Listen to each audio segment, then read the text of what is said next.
Ahmose I was born in Thebes, the son of Seqenenre II and Ahotep I.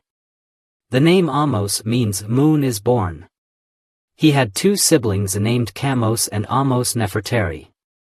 In ancient Egypt, Ahmose was the first pharaoh of the 18th dynasty.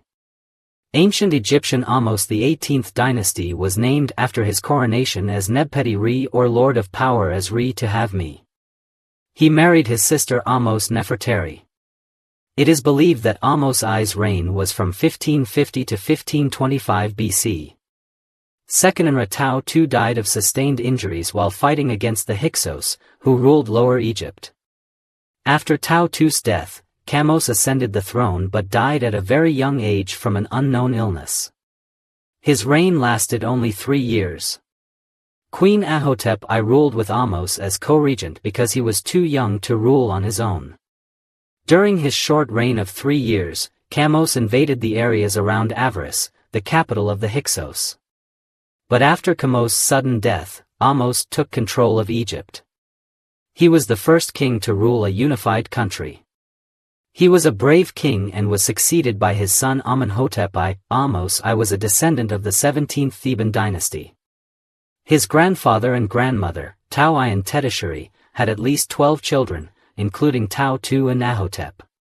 As was the tradition for Egyptian queens, the brother and sister were married. Their children were Ahmose, Ahmose I, and several daughters. Ahmose I followed his father's tradition and married several of his sisters, taking Ahmose Nefertari as his principal wife. He was considered a talented military leader, which he demonstrated when he attacked the Delta. He entered Heliopolis in July and then moved down the eastern plain to capture Jaru, the main frontier fortress on the Way of Horus, the road from Egypt to Canaan, in October, completely avoiding Avaris. In taking Jaru, he cut off all traffic between Canaan and Avaris. This suggests that he was planning to blockade Avaris, isolating the Hyksos capital from help or supplies coming from Canaan. Ahmose was able to capture Avaris on his 4th attempt. After defeating the Hyksos, power was restored in the Nubian and Syrian regions. A new administrative center was established at Buhan. He regulated trade and commerce by reopening mines, quarries, and trade routes. Thus, Ahmose played a major role in expanding the boundaries of Egypt. During his reign, Ahmose built monuments, temples, and donated revenue to serve the traditional gods. During his reign, this flourishing art form was similar to that of the Middle Kingdom. It is believed that glassmaking developed during Ahmose's reign.